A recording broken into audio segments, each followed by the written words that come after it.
Hey, it's your friend Mel. Quick reality check. Those butterflies stampeding through your ribcage, they're not a soulmate detector. They might be your nervous system slamming the big red button. You are either feeling love or you're feeling an attachment trigger and slapping the word chemistry on it. That's the binary. And I love you enough to say it straight. Let me rapid fire a self-diagnosis. The texting gap you saw, the bubbles, they disappeared. Now your brain is playing detective. The unread message, you watch them come online and not respond, and your stomach dropped like a roller coaster. He pulled back and suddenly you can't eat. You're replaying last Thursday's joke to see if it offended him. You are now a CSI unit for emojis. It's midnight. You're scrolling old photos, scrubbing the timeline for clues. And here's the kicker. Your entire mood just hinged on a person you barely know. Sound familiar? That's not romance. That's activation. Here's the core confusion. Attraction is real. Desire is real. Touch is electric. Novelty is thrilling. And it is normal to feel a buzz when you meet someone you like. And your attachment system, the ancient part of you that scans for safety and closeness, also lights up when there's uncertainty. It hates uncertainty. So it does what anxious brains do. It tries to solve, it loops. It creates meaning where there is none. It confuses adrenaline with intimacy. Butterfly test? Your stomach also flips on a drop tower at an amusement park. That doesn't mean you married the ride. So before we crown chemistry king, let's get you some reality. Today, I'm going to hand you 4 specific clues you're probably missing so you can tell the difference between love and a trigger. Not just insight tools, actual sentences to say to yourself in the moment and the exact next actions to take so you stop spiraling and start choosing. And I want to plant the mantra now because it's your lifeline. Let them and then let me. Let them be exactly who they are. Slow texter, fast flirter, inconsistent, consistent, clear, confusing. That's data. And then let me come back to my business, my breathing, my calendar, my standards, my peace. Let them, let me. That's how you step out of fantasy and into reality. Am I saying butterflies are bad? What the hell, Mel? No. Butterflies are information. If they make you expansive, grounded, more you, that's promising. If they make you obsessive, contracted, less you, that's your alarm. Stop calling chaos chemistry. Start calling it what it is, your body asking for regulation. Here's the promise. 4 clues, starting with your body, then your thoughts, then your behavior, then your values versus reality. And then a simple playbook you can use the next time the bubbles pop up and vanish. We're going to move you from panic to peace. Let them and then let me. That's where we're headed. Stop calling it mixed signals. Mixed signals is a cute label you slap on your discomfort so you don't have to face the truth. Your attachment system hates uncertainty. And when it doesn't know where it stands, it grabs the steering wheel. That's why you start checking, analyzing, double texting, stalking Venmo, replaying conversations in the shower, practicing imaginary speeches in the car, and refreshing their story like it's your job. You're not being romantic. You're trying to close a loop. Your brain cannot tolerate being open. And you know what that is? Anxiety dressed up in a love costume. Let me tell you exactly why this feels like chemistry. It's not just the kiss or the jokes. It's the intermittent reinforcement. Hot, then cold. Texts that light you up, followed by silence that guts you. Your nervous system gets trained like a gambler sitting at a slot machine. Pull, pull, pull, because every now and then you hit 3 cherries and it feels incredible. And the scarcity of it makes you chase it harder. That variable reward schedule is crack for your attachment system. It confuses adrenaline with intimacy and suspense with compatibility. Of course you feel spun out, but your feelings aren't instructions. They're data. When you confuse uncertainty with attraction, you stop seeing the person in front of you and start trying to engineer an outcome. You craft the perfect text. You mirror their energy. You hold back parts of yourself to keep them comfortable. You're managing them instead of noticing them. And I love you, so I'm going to say it. When you're managing, you're not dating, you're auditioning. For what? A role in a story you wrote in your head. Here's your operating question for this entire episode. And I want it on a sticky note in your brain. Is this bringing me peace, or is this activating my attachment injury? That single question snaps you out of the slot machine and back into your life. Because if it's peace, great, we proceed. If it's activation, we regulate. We do not perform. We do not chase. We do not fix. We let them text inconsistently. Let them be vague. Let them be clear. Let them show you their pattern. And then let me return to my business, my breath, my plans, my standards. I promised you 4 clues, and I'm going to walk you straight through them. So this isn't just vibes, it's a map. First, the body. Love expands you, triggers contract you. Then the mind, curiosity versus calculating the texting gap test. Then behavior. Are you abandoning yourself to keep them? Finally, values versus reality. Are you in love with potential or with a person who actually exists? This is the foundation. We're not making anyone wrong. We're making you aware. Your attachment system will try to control uncertainty. That's its job. Your job is to notice it, name it, and choose peace over panic. Let them. Let me. Now, let's get into clue number 1 and put your body back in the driver's seat. Here's the first tell, and it's the biggest one. Your body. Not the fantasy in your head, not the playlist that makes you cry. Your body will rat you out in 2 seconds flat. Love expands you. Triggers contract you. Grounded excitement feels like you're standing on 2 feet, ribs open, breath easy, present and curious. Keyed up dread feels like you're holding your breath underwater, waiting for a ping to let you surface. Which one are you in? Gut check right now. Are you breathing? Are you present? Or are you bracing? Is your jaw tight? Shoulders creeping up toward your ears? Chest like a fist? Do you feel that buzzy, shaky urgency that makes you refresh, reread, rehearse? Did your appetite vanish? Is your sleep wrecked? Do you need a reply to feel okay? Be honest with me, because I love you. If your body is in fight or flight, you're not in romance, you're in activation. This is why a texting gap can jack your whole day. Your system reads the uncertainty like a fire alarm. So you run to put it out by performing, by fixing, by checking. That's not attraction. That's your survival brain trying to regulate. And no, we're not going to shame it. We're going to name it and take our power back. Here's the micro tool. 90 seconds. That's it. Hand on your chest. Feel the warmth.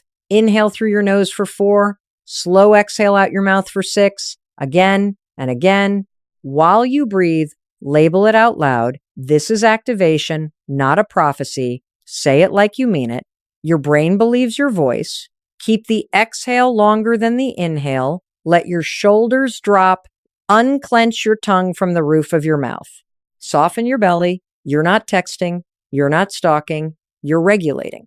Now the mantra is your exhale. Let them take their time. Let them text back when they text back. Let them show you who they are without you managing it. And then pivot. Let me come back to my body. Let me choose peace over panic. Let me ask, now what do I need? Water? Food? A walk around the block? To put my phone in another room for 10 minutes? To get back to work, call a friend, put a plan on my calendar that is not about them. Here's the difference. Your training, grounded excitement says, I like this and I'm okay either way. Keyed up dread says, I need this to turn out or I can't breathe. One is expansion. You feel more. Time still moves. You sleep. You eat. You laugh. The other is contraction. You shrink. You wait. You spin. Choose the body that tells the truth. Breathe. Name it. Let them. Let me. Then do the next peaceful thing. Clue number 2 is your mind. And I want you to catch this in the wild. The texting gap hits and suddenly you're doing anxious math. You're reading timestamps like tea leaves. It was 8:13 when I sent it. They were active at 8:17. They watched my story at 8:21, but no reply. So what does that mean? Now you're dissecting punctuation, no emoji, 1 exclamation, 3 dots like your forensics at a crime scene. You refresh, you reread, you draft, delete. You consider the double text. You check their likes. You check their friends' stories. You're not being curious. You're calculating. Why? Because uncertainty feels intolerable. And your brain wants to regulate. It wants to make the unknown known so it can calm down. Be honest. When you're obsessing over a delay, you're not seeking connection, you're seeking regulation. Here's the flip side you keep missing because you're stuck in your own head. Avoidant folks aren't monsters, they're dysregulated by pressure. When they feel the heat of your anxious pursuit, your rapid fire texts, your follow-ups, your big feelings spilling into their inbox, they don't feel closer, they feel cornered. So they do their version of regulation. They go vague, go slow, talk in vibes, say busy week, keep it light, ask for connection without the emotional demand. Then what happens? The loop. Anxious pursues, avoidant pulls back. Anxious escalates, avoidant disappears. And then anxious slaps the label chemistry on the adrenaline. It's not chemistry, it's a loop. Let me give you the upgrade. Consistency isn't boring. Consistency is safe. It's how secure adults date. If predictable texting and straightforward plans feel meh to you, that's withdrawal from chaos talking. Peace can feel flat when you're used to spikes. Don't confuse your nervous system's craving for suspense with your heart's need for love. So here's the texting gap test. The second you feel the itch to analyze, say this out loud. I notice I'm assigning meaning to a delay. Let them be busy. Let me go live my life. Then do 3 things. 1, regulate hand on heart, long exhale, 90 seconds. 2, reality. People have jobs, showers, kids, dead batteries. A delay is not a diagnosis. 3, behavior pick, a peace-based action. Put the phone in another room for 20 minutes. Get water. Answer 2 emails. Step outside. If you're still activated after the timer, repeat the script and choose another peaceful action. Curiosity sounds like, I'd love to see you Friday at 7. Does that work? And then you go about your day. Calculating sounds like, if I wait 9 minutes to reply and add a wink and post a thirst trap, maybe they'll stop it. That's you trying to control an outcome. Let them show you their cadence. Let them reveal their interest without your engineering. And let me return to my business, my breath, my plans, my standards. If someone wants to move toward you, you will not miss them by living your life. If they drift, you won't lose yourself chasing. That is the win. Clue 3 is your behavior, and I need you to hear this with love. You keep abandoning yourself to keep them, and you're calling it love. It's not love, it's overfunctioning. Here's what that looks like. You initiate everything. Good morning, good night, date ideas, the hey, how's your week, texts. You smooth tension by pretending you're fine when you're not. You put on the cool girl, cool guy costume, no needs, no preferences, no timing constraints, just vibes. You accept crumbs like it's a 5-course meal. You negotiate your needs down to fit their bandwidth. You become their therapist. You understand them right out of accountability. Sound familiar? That urgency to keep it all afloat is not connection. It's control wearing a team jersey. Let me give you the hard truth with a hug. You cannot earn security by being low maintenance. That's self-abandonment. Every time you rescue a connection, you rob it of the truth of who they are, the truth of how much effort they will or will not put in, the truth of whether there's a match here without you playing stage manager. Mini scenes, because I want you to catch your pattern. They vanish for 3 days. You text first with a joke to make it easy. They offer last minute you up plans. You say yes, even though you have an early morning and wanted Friday dinner like an adult. They vent about their ex, their boss, their childhood, and you pull out a whiteboard in your head and design their healing curriculum while they do absolutely nothing. They forget to confirm and you send the no worries. Totally flexible. Text even though you are furious. That's not love. That's you paddling upstream in a tiny boat against a river that is clearly flowing away from you. Here's your upgrade, and it's simple. Boundary is peace. One clear ask, one clear consequence. Then drop the oars. You're not punishing. You're choosing reality over performance. Scripts, because you know I'm not letting you leave empty-handed. Try, I like seeing you. I'm looking for consistent plans made in advance. If that doesn't work for you, no hard feelings, I'll pass. Or, I'm not available for last minute late night hangouts. If you want to see me, let's pick a time before Friday at 5. Or I care about you and I can't be your therapist. I'm happy to listen for a bit, but if you want deeper support, a professional is a better fit. Then this is the muscle. Stop following up. Stop rescuing the plan. Stop explaining your boundaries 17 times. Put the oars down and see what floats toward you. If they step up, great data. If they drift, also data. Let them show you their level of effort without your scaffolding. Let them reveal whether they value you without you writing the play, building the set, and selling the tickets. And then let me stop auditioning. Let me protect my time, my sleep, my energy. Let me be someone who believes that my needs are not a burden, they're a filter. Check your motive in the mirror. If you're over functioning to maintain the bond, you're not building love, you're attached to an outcome. You're managing a feeling, not meeting a person. Real love is built by two adults who both paddle sometimes, who both plan, who both repair tension without you swallowing yourself whole. One clear ask, one clear consequence. Drop the oars. Let me. That's how you stop abandoning yourself and start dating like someone whose peace is not for sale. Clue number 4, and this one stings in the best way because it sets you free. You're not in love with them, you're in love with their potential. I say that with a hug and a hand on your shoulder. Love the person, not the potential. Potential is a fantasy. It's projection. It's you building a highlight reel in your head based on 3 great dates, a trauma disclosure, and a playlist you both like. Meanwhile, the person standing in front of you is inconsistent, unclear, or simply on a different timeline. And you're so busy trying to fix the dynamic texting more, flexing your schedule, over-explaining your needs, that you're missing the loudest fact on earth. You're not being chosen consistently. Let's drag this into daylight with reality markers, because adults date with evidence, not vibes. Do they follow through? Do plans made actually happen without you carrying the logistics on your back? Do they communicate clearly time, place, intent, or are you decoding subtext like you're in a spy novel?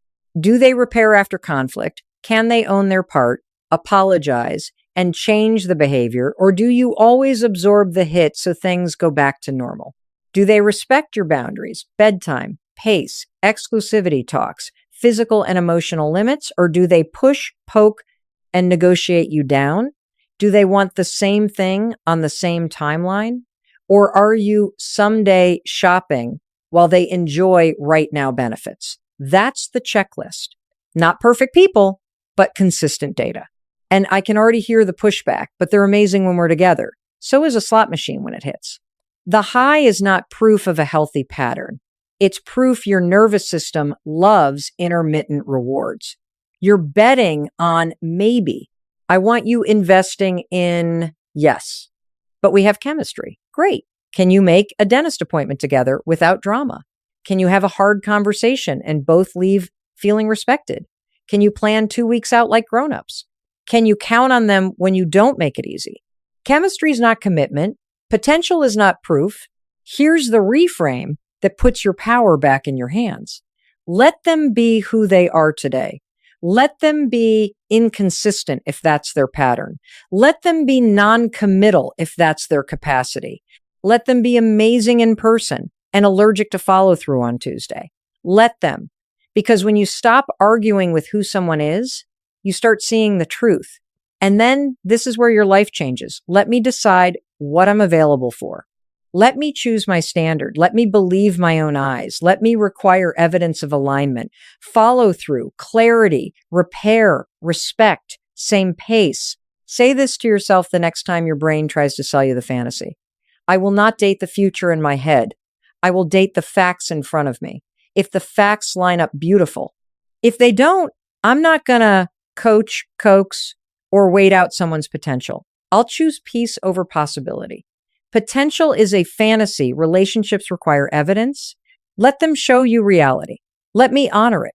That's how you step out of loops and into love that actually exists. All right. Now that you can spot potential versus the person in front of you, let's put the pattern on the table so you stop confusing adrenaline with love. There are two loops, and when they pair up, it feels like fireworks. It's not fireworks. It's a smoke alarm. Here's the anxious loop. Uncertainty hits no reply. Vague plans, a canceled dinner, and boom, protest behaviors fire. Double texting, the follow-up, the guilt nudge, the long paragraph explaining how you're totally chill but also hurt, and here are 12 reasons why. You throw in a threat, maybe we should just stop talking, not because you want to end it, but because you're desperate to create a response. What happens? Temporary closeness, a ping, a plan, a reassurance crumb. Your system calms, you exhale, and then, right on schedule, more uncertainty, the cycle resets. You didn't build intimacy, you manage panic. Here's the avoidant loop. Closeness lands, great date, vulnerable share, a weekend together, and the pressure alarm goes off inside your chest. It's not that you don't care. Closeness feels like expectation, and expectation feels like a trap. So you regulate by distancing, you go quiet, you get slammed at work, you get vague about plans, you keep things light, relief washes over you because you've created space, then loneliness creeps in. You miss them. You reach back out with a soft check-in, a meme, a hey stranger, temporary reconnection, followed by the very closeness that kicks your alarm again. Reset. Why does this pairing feel like chemistry? Because each person's pattern temporarily soothes the other's fear and then re-triggers it. The anxious chases to reduce uncertainty, the avoidant distances to reduce pressure, the ping calms the anxious, the space calms the avoidant, both get a hit, both stay stuck. That intermittent relief is addictive. It feels like fate when it's actually a loop. I love you, and I'm going to coach you without shaming you. If you are the anxious one, your medicine is self-soothing and direct. Simple asks. Regulate firsthand on heart, long exhale, let them. Then clarity. I enjoy you. I'm looking for consistent communication and plans made in advance. Is that something you want too? Full stop. No essay. No rescue text. If the answer is yes, you'll feel it in behavior. If the answer is silence or spin, let them. Let them choose distance. Let me choose peace. Replace protest with a boundary. If I don't hear back by tomorrow, I'll assume this week doesn't work. Then keep your word. If you are the avoidant one, your medicine is building tolerance for intimacy and communicating expectations like an adult. Name your alarm and frame your capacity. I like you, and I reply better within 24 hours, no read receipts, not a lack of interest. Or I need a night to myself midweek to reset. I'd love to see you Friday. Can we put it on the calendar now? Follow through. Don't breadcrumb to soothe your loneliness and then disappear. Stretch 1 inch at a time. A slightly quicker reply. One concrete plan. One repair after a miss. Intimacy is a muscle. You can grow it. Both of you, hear me. Your job is not to fix the dance. Your job is to stop dancing when it hurts. If the rhythm depends on you chasing and them withdrawing or vice versa, it's not love. It's a loop. Let them show their cadence. Let me honor my nervous system. Choose the action that feels like peace, not the behavior that buys you 10 minutes of relief. Drop the oars. If it floats toward you and meets you in the middle, that's connection. If it drifts away, that's your clarity. All right? You see the loop. Now here's the exit ramp you can actually use in the wild. 2-part mantra. Tattoo it on your brain. Let them, let me. Let them be exactly who they are without your management. Let me return to my agency, my body, my standards. That's the pivot from panic to peace. When activation hits, I want you to run the 3 cues out loud because your brain listens to your voice. 1, what am I afraid of? Name the monster so it shrinks. I'm afraid they'll leave. I'm afraid I'm not enough. I'm afraid I'll miss out. 2, whose business am I in? Theirs, response time, interest, capacity, or mind breathing, plans, boundaries. Get out of their business, come home to yours. 3, what feels like peace right now? Not in a week, right now. A walk, a shower, 1 clear text or no text at all. Peace-based action, not panic-based behavior. Scenario 1, unread text. You saw the bubbles disappear and your stomach flipped. Script to yourself. This is activation, not a prophecy. Let them be busy. Let me breathe. Hand on heart. Inhale 4, exhale 6, 90 seconds.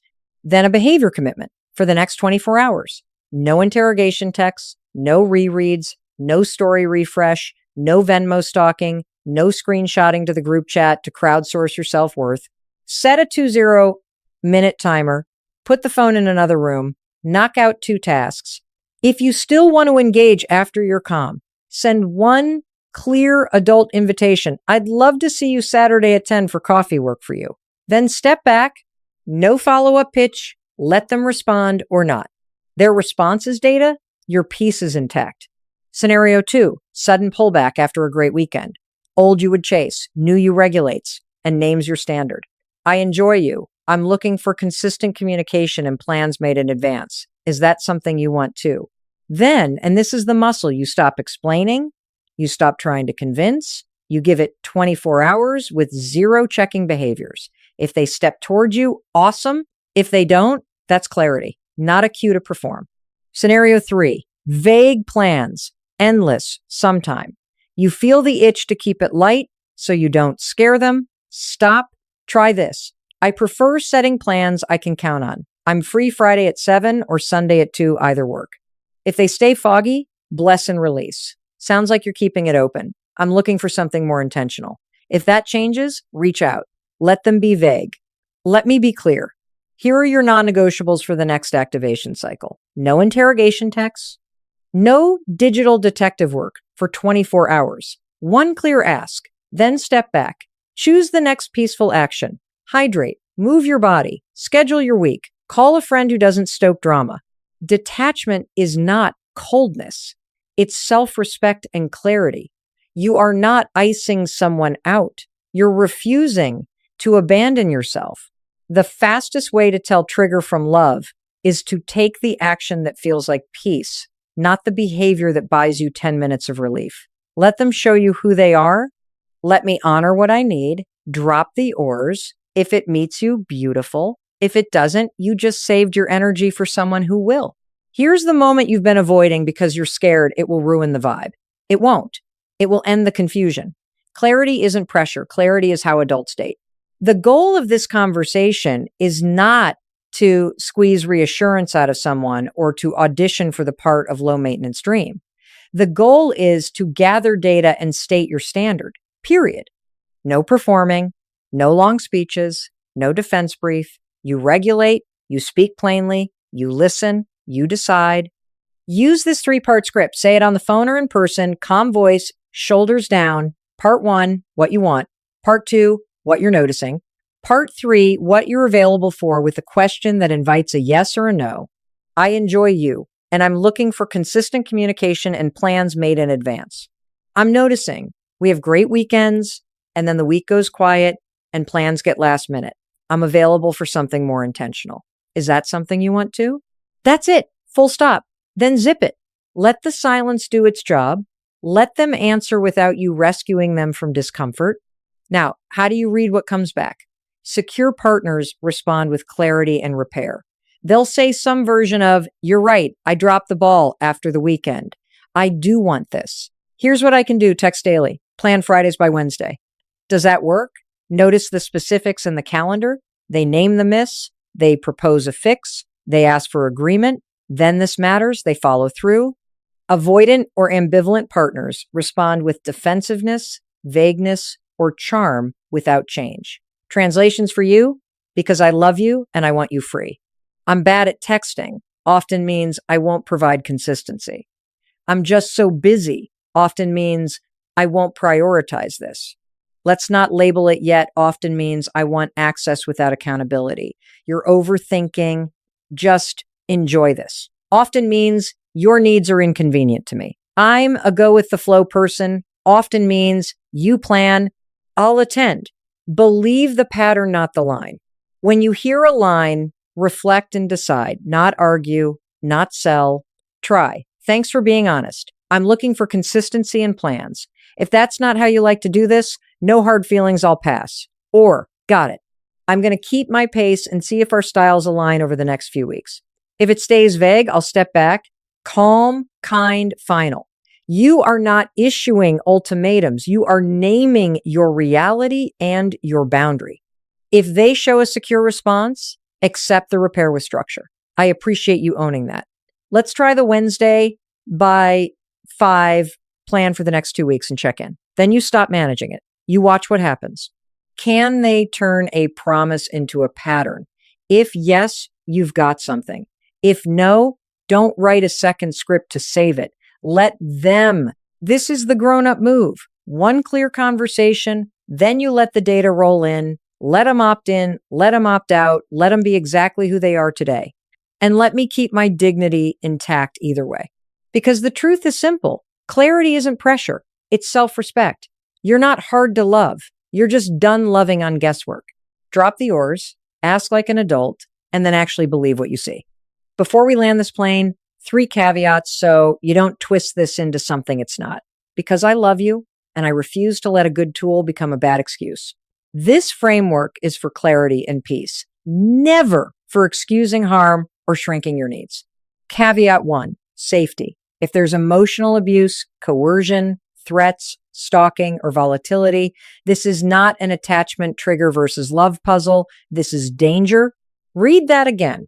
If they explode when you set a boundary, if they track you, isolate you from friends, weaponize your secrets, threaten self-harm to keep you, or swing from idealize to devalue like a light switch, stop diagnosing the loop and start protecting your life. This is not a let them situation. This is let me get safe. Let me tell a trusted friend. Let me document what's happening. Let me make a plan. Let me contact professional support in my area. Let me leave a situation that is not safe for my body or my mind. You don't regulate your way through abuse. You remove yourself and you get support. Period. Caveat 2, rights and boundaries. Advocating for respect is not controlling. Asking for what you need is not anxious. It's adult. There's a difference between managing someone else's behavior and managing your participation. Control sounds like you have to text me every hour or else. A boundary sounds like I don't do relationships without consistent communication. If that's not your style, I'll pass. Control says you can't go out with those friends. A boundary says I don't stay in dynamics where I'm lied to. If that happens, I remove myself. You're allowed to have preferences, timelines, deal breakers. You're allowed to say no yelling, no last minute only, no disappearing acts. That's not drama, that's dignity. Let them decide if they want to meet the standard. Let me honor it if they don't. Caveat 3, your work. Attachment insight is not a hall pass to tolerate inconsistency. It's a mirror. Don't weaponize labels to keep a loop alive. I'm just anxious is not a reason to chase. They're avoidant is not a reason to accept crumbs. We have history is not evidence of health. Your history explains your trigger. It does not excuse abandoning yourself today. Use the mirror. Let them be exactly who they are. Let me stop reenacting old wounds. Let me choose partners who choose me consistently without coaching. Normalize support because nervous systems are trained and can be retrained. If this stuff runs hot in your body, get help. Therapy, coaching, somatic work that teaches your system to downshift. Breath and body-based practices. Community that models secure relating friends who don't pour gasoline on your activation. Put a session on your calendar. Join a group, build the reps. Peace is a practice, not a personality trait. And anchor this in your bones. The goal here is peace, not perfection. Truth, not fantasy. You will slip. You will send a panic text. Okay, name it, breathe, repair with yourself. Return to the mantra. Let them show me who they are. Let me choose what keeps me sane. This tool is your way back to you. Use it for clarity and calm, never to excuse harm, never to make yourself smaller. I love you. I believe in you. Choose peace. Choose truth. Choose yourself. Here's where we land this. 1 breath, your checklist for the rest of your dating life. Body, mind, behavior, values. If your body isn't calm, tight chest, buzzing hands, shallow breath, that's not romance. That's activation. If your mind isn't curious but calculating, refreshing, decoding, time stamping, you're seeking regulation, not connection. If your behavior abandons you to keep them over functioning, rescuing, making it easy so you don't get left, you're attached to the outcome, not building love. And if your values are arguing with reality dating potential instead of the person in front of you, you're in a fantasy, not a relationship. Stack those four, and you have a decision system. Data from your body, data from your thoughts, data from your actions, data from the facts on the ground. Then you choose accordingly. Future you, the next time the pull to chase hits, you already know the play. 3 questions. What am I afraid of? Whose business am I in? What feels like peace right now? You regulate, you send one clear adult script if you choose to engage, and then drop the oars. Let them meet you without your paddling. Let them clarify, initiate, repair, or drift. Watch what happens when you stop fighting the river and you start respecting your own shoreline.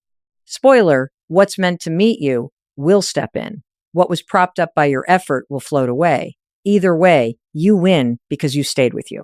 Let's reframe what your brain keeps calling a loss. If someone won't meet you with consistency, you are not being rejected, you are being redirected to reality. That's not a door slamming, that's fog clearing. That is your freedom arriving, disguised as silence, non-answers, or vague plans. Let them be inconsistent, and let that inconsistency make your decision for you. The end of a loop is the beginning of your peace. I want action today, not someday. Journal your top 3 triggers, texts, unread, vague plans, long gaps. Name them so you can spot them. List your protest behaviors, the double text, the explanation essay, the late night scroll, and put a pause plan next to each. Then pick one standard you will not negotiate this month. 1. Maybe it's plans set by Wednesday, or daily check-ins, or no last minute only. Write it, say it, keep it. Let them choose it or not. Let me honor it either way. Secure love doesn't hijack you, it steadies you. It's not a roller coaster. It's a well-built road. You will feel seen, not scanned, wanted, not managed. You can choose it by choosing yourself first, your breath, your boundaries, your evidence. Let them show you who they are. Let me choose what brings me peace. I love you. I believe in you. And you are allowed to want the kind of love that feels calm. Now go build a life where your nervous system and your heart can actually rest.